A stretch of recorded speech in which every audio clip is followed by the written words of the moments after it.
లేకుంటే బ్రతుకే కష్టమయ్యా, నువ్వంటే ఇష్టం యేసయ్యా, నీవు లేకుంటే బ్రతుకే కష్టమయ్యా.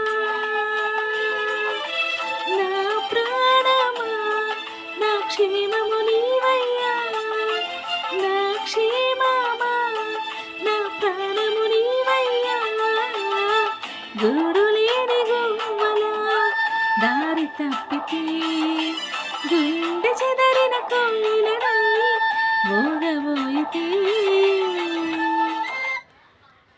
Praise lord. ఈ పాట అంటే మీలో ఎంతమందికి ఇష్టం? కామెంట్ చేయండి. Thanks for watching.